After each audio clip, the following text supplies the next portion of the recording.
Hi friends, welcome back.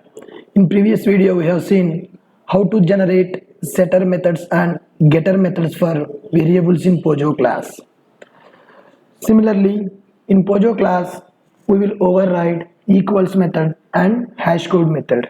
Now, instead of we are writing equals and hash code methods on our own, we can use annotation provided by Lombok. Now, so let us open one Pojo class. So here I am taking a Pojo class with a name called plan info. Here we are writing several variables in this class. Here I am writing default constructor, parameterized constructor, setters, getters, hash code method, equals method, and toString. Instead of we are writing all these things, we can use annotations provided by Lombok. Now, so as discussed earlier, I added a dependency for Lombok in our pom.xml. Then go to model class. Let us add. Before adding, first let us see the outline of the plan info model. Now, this is my plan info class. Outline I am opening. Just we are having variables. Let us add @setter. Now we can see that for all the variables, setter methods got added. Similarly, I want a getter for that. @getter annotation. Now we can see that for all variables getter methods got generated. Now, so along with this setter and getter, I want to add equals and hash code. So for this we can go for @equals and hash code annotation. Now see the outline. Here we can see hash code method got generated, and here we can see that hash code method got generated and equals method also got generated. If we want to validate that, if we want to verify, go to my app class. Here we can create the object for our Pojo plan info. P info is equal to new plan info. Now plan info dot set, all the setter methods are there, get, all the getter methods are there. Now let me set one value, plan id 101, p info dot set plan name, which is snap, p info dot set plan status, which is approved. Now let us try to print this object, system.out.println of object reference p info. Now let us try to execute, run as Java application. Now here we can see that plan info object reference is printing. Why it is printing the reference?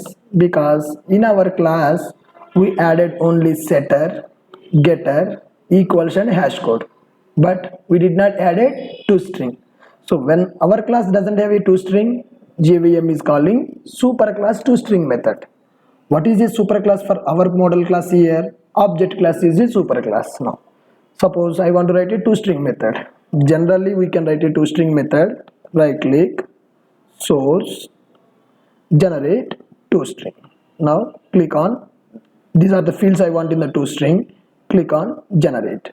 Then we added a toString method in our model class. Now let us execute this my app, run as Java application. Now we can see our class data is displaying because we are overriding toString. Now, do we really need to write the toString in our class? No. Lombok is providing one annotation for us, which is @toString. Right, @toString. Save it. Now go to outline of our class. Here we can see that toString method got added to our class because of this @toString annotation. Now go and execute this run as Java application.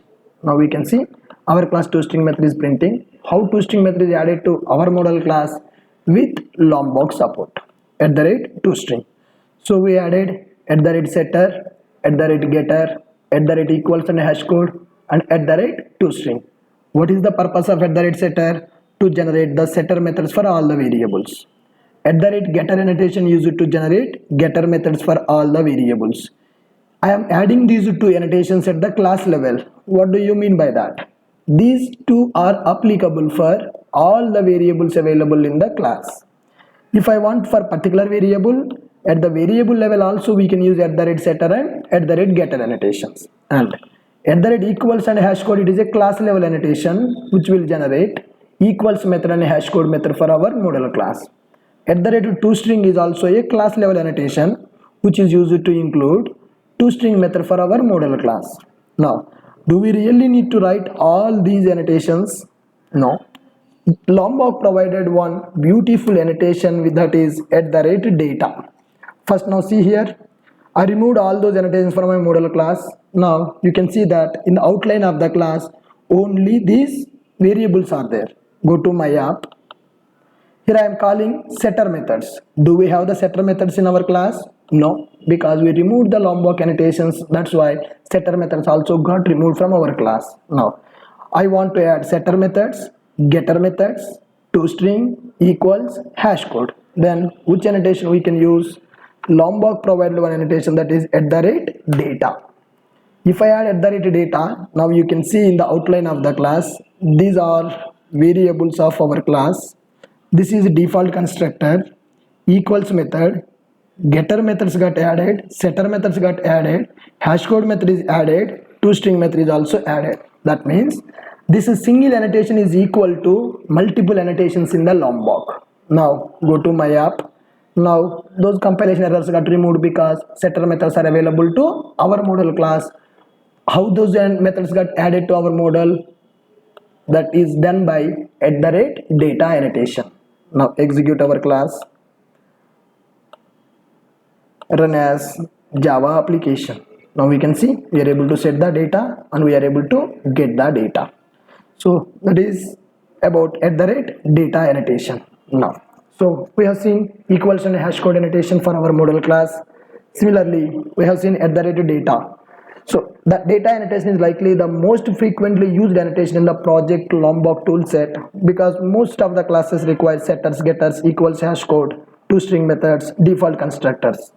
Instead of we are writing all those lines of code in our model classes, simply we can annotate our model by using @data.